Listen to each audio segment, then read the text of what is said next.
Hammaga annyeong. Bugun iyeyo va yeyo grammatikalarini o'tamiz. Bugun ikkita grammatika o'tamiz. Ham iyeyo va yeyo, ham mana bu ga grammatikasini o'tamiz.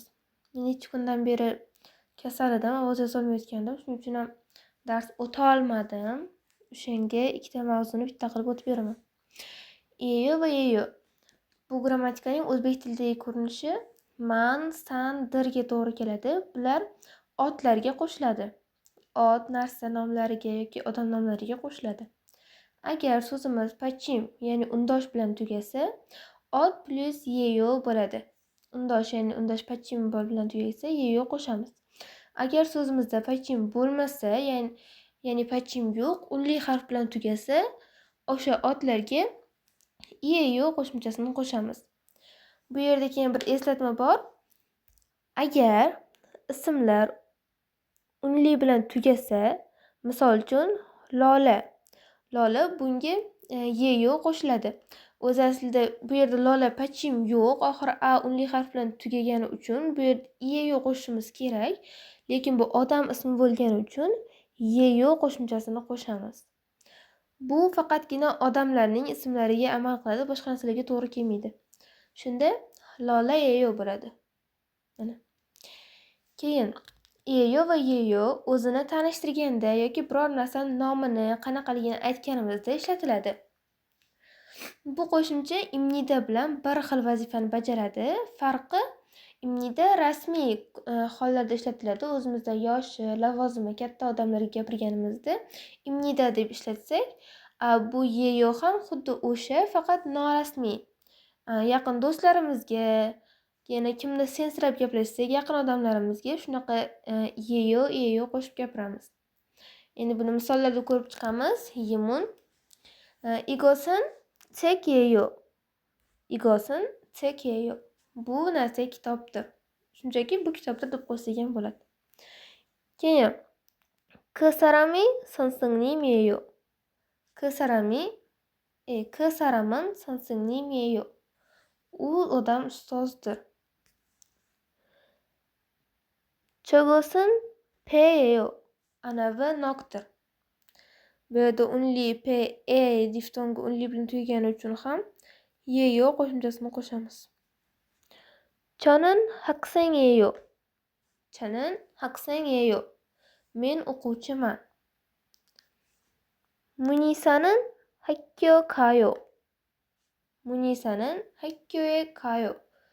Munisa maktabga boradi. Javohir은 의사예요. Biz bundan oldingi darslarda o'tganmiz. Koreys tilida v harfi yo'q, shuning uchun ham uning o'rniga b ishlatamiz. Javohirın 의사예요. Javohir shifokordir. 여기는 우리 집이에요. Uri biz, bu yer bizning uyimiz. 이것은 커피예요. Bu kofedir. Endi xuddi mana shu yeyoni qanday qilib so'roq gapga o'girishni ko'rib chiqamiz.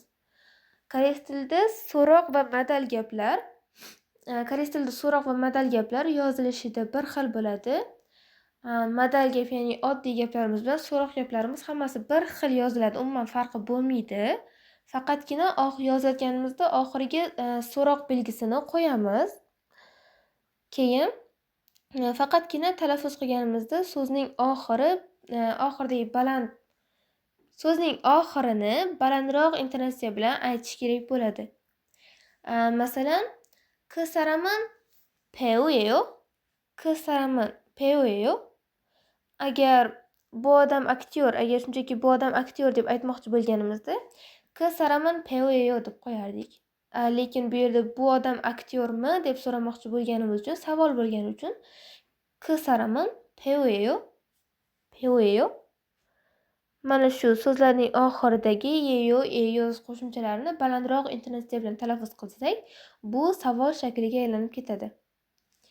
Keyingisi 이것은 연필이에요. Bu qalammi? 여기는 은행이에요. 은행이에요. Bu yer bankmi? Xo'p, keyingisi. 저것은 기차예요. 저것은 기차예요. anavi poyezdmi? 저것은 기차예요. 저것은 기차예요 desak bu poyezd bo'lib qoladi. 저것은 기차예요. anavi poyezdmi? 그 아저씨는 회사원이에요. 그 아저씨는 회사원이에요. 아저씨 bizda amaki degan ma'noni anglatadi. Mana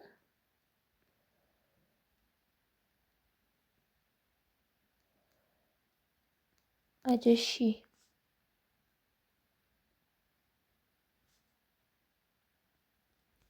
Amaki. 그 아저씨는 회사원이에요. Bu amaki xodimmi? Mana bu grammatikamiz o'zi juda ham oson grammatika. Imnida bilan bir xil. Shunchaki buni so'zlaringizning rasmiy uslubda gapiryapsizmi yoki oddiy kundalikda ishlatiladigan so'zlarda ishlatyapsizmi, o'shanga qarab o'zgartirib qo'yaverasiz. Endi bu grammatikamiz hozirgi o'tadigan grammatikamiz iga. Bu grammatikasi so'zda kim, nima so'roqlariga javob bo'ladi. Ya'ni bu kim, bu nima degan so'roqlarga javob bo'ladi. Keyin aynan kimning nima qilayotgani yoki nima haqida gap ketayotganini bilishimiz uchun ishlatiladi bu grammatika. Iga grammatikasi 4 xil holatda ishlatiladi. Bularni hozir ko'rib chiqamiz. Birinchisi, qaysidir shaxs yoki narsa haqida birinchi marta gapirilayotganda. Bu birinchi marta deyilgani, misol uchun, 제가 오늘은 학교에 안 가요. men bugun maktabga bormayman.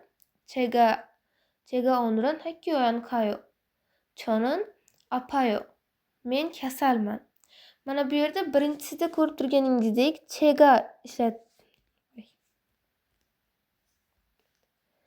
Mana bu yerda ko'rib turganingizdek birinchida chega ishlatildi. Chunki bu yerda ya'ni men birinchi marta ishlatilayotgani uchun ga qo'shimchasi qo'shildi. Mana bu yerda esa nin qo'shimchasi qo'shildi.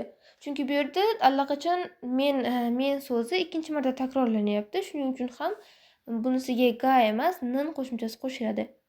Mana shunday buning birinchi holati qaysidir shaxs yoki narsa haqida birinchi marta gapirayotganimizda qo'yiladi. Ikkinchisi, egaga urg'u berib gapirganimizda ishlatiladi. Bu qanaqa bo'ladi? Yemun 제가 학생이에요. Bu yerda mening o'quvchiligim haqida emas, aynan o'quvchi men ekanligim haqida gapiryapti. Bu yerda menga urg'u beryapti. Shunchaki men o'quvchiman demayapti-yu. Mana shu o'quvchi men ekanim haqida ma'lumot beryapti. Mana shuning uchun men bu yerda asosiy shaxs bo'lganim uchun men mana shu chega ka qo'shimchasi qo'shilyapti.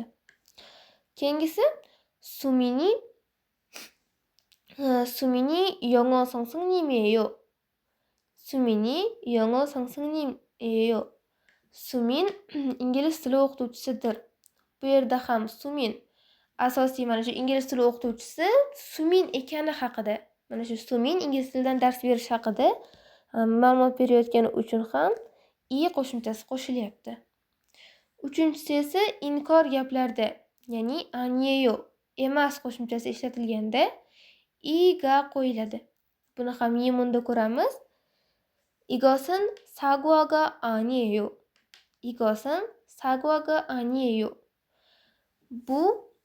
Bu narsa olma emas deyapti. Bu aniyo yo'q degani o'zi, aniyeyo emas degani. Mana biz buni shunchaki igosin sagwa aniyeyo deb ayta olmaymiz. O'zbek tilida shunchaki bu olma emas deyishimiz mumkin, lekin koreyslar bunaqa inkor gapni aniyeyo qo'shimchasini hech qachon o'zini yozishmaydi. Undan oldin o'sha otga har doim iga qo'shimchasi qo'shiladi. Mana bu yerda sagva, olma, ot bo'lgani uchun ham bu yerda ga qo'shimchasi qo'shilyapti. Chunki bundan keyin inkor gap kelyapti. 이것은 사과가 아니에요. Keyingisi 이것은 가방이 아니에요. 이것은 가방이 아니에요. Bu yerda so'zimiz pachim bilan kelgani uchun ham i qo'shimchasi qo'shilyapti. 이것은 가방이 아니에요. To'rtinchi holatimizda esa holatni ifodalaganda ishlatiladi. Holat qanaqa holatligini. Misol uchun 날씨가 좋아요. 날씨가 좋아요. 날씨 bizda ob-havo edi. Ob-havo yaxshi degan ma'noda kelyapti bu yerda. Bu yerda yaxshiligini emas, aynan ob-havo yaxshi ekanini qilyapti, tushuntiryapti. Shuning uchun ham mana shu narsa ob-havoga nisbatan ka qo'shimchasini qo'shamiz. Chunki ob-havo yaxshi. Keyingisi 물이 차갑다. 물이 차갑다. Suv sovuq, chaqab sovuq degani. Muli chaqabda. Bu yerda ham aynan suvning sovuqligi haqida gapiryapti. Bu holati qanday sovuq, qanaqa so'rovga javob bo'ladi. Shuning uchun ham i qo'shimchasi qo'shilyapti. Keyin bu yerda yana bir e'tibor berishimiz kerak bo'lgan narsa, ka qo'shimchasi ba'zi olmoshlarga qo'shilganda asos o'zgarib ketadi. Buni yodlab olish juda ham muhim.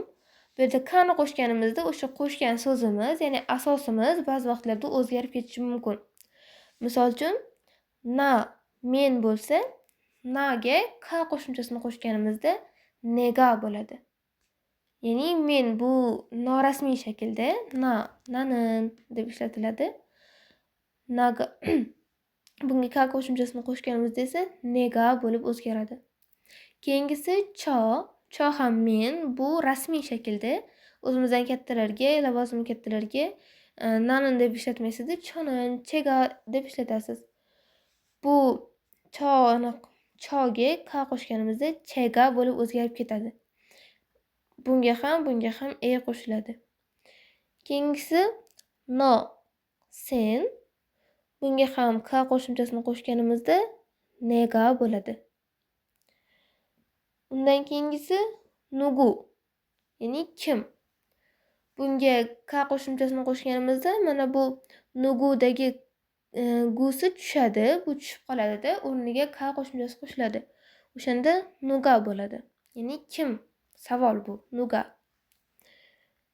Endi yana bir ikkita misollar bilan ko'ramiz. 오늘은 날씨가 흐려요. 오늘은 날씨가 흐려요. 흐리. 오늘은 날씨가 흐려요. 흐리 bu bulut degani, 흐려요 bulutli. 오늘은 bugun havo bulutli. 우리가 드라마를 좋아해요. 우리가 드라마를 좋아해요. Drama bu drama edi, o'zimiz ko'radigan koreyskiy seriallar. Biz dramalarni yoqtiramiz. Yaxshi ko'ramiz. 우리가 드라마를 좋아해요. Keyingisi 제가 친구를 지선 씨는 사랑해요. 제가 친구를 지선 씨는 사랑해요. 지선 bu Stray Kids'dagi member. 제가 mening do'stim. Jisonni yaxshi ko'radi, sevadi. Xullas. Bu yerda nega biz she qo'shimchasini qo'shyapmiz? Chunki biz o'zimizdan katta yoki lavozimi katta odamlarga she deb murojaat qilamiz. Bu xuddi ingliz tilidagi mister deganimizdek. Xuddi Mr. Azam deyiladi-yu. O'sha ustozligini yoki o'sha bizdan уровень sal balandroq bo'lgan odamni kimligini ifodalash uchun she qo'shimchasi qo'shiladi. Bu juda ham hurmat formada ishlatiladi. Buni oddiy do'stlarga, oddiy odamlarga ishlatilmaydi. Keyin 내가 방탄소년단은 아주 좋아해요. 내가 방탄소년단은 아주 좋아해요. 내가 bu boya ko'rdik. Ne norasmiy shakl, mening norasmiy shakli. Men 방탄소년단ni aju bu yerda judayam degan ma'noda keladi. Buni yozib oling. Aju judayam degani. Aju 좋아해요. Men 방탄소년단ni BTSni judayam yaxshi ko'raman. Bo'ldi, bu grammatikamiz ham xuddi mana shu joygacha edi. Grammatikalar unchalik qiyin emas. Buni yaxshilab aynan qayerda, nimaga, nima uchun ishlatilishini, ya'ni nimalarga qo'shilishini bilib olsangiz, qiynalmaysiz deb o'ylayman. Tushunarli bo'lgan bo'lsa, bugungi darsimiz mana shu yergacha. Ko'rishguncha xayr. Minna hisobanga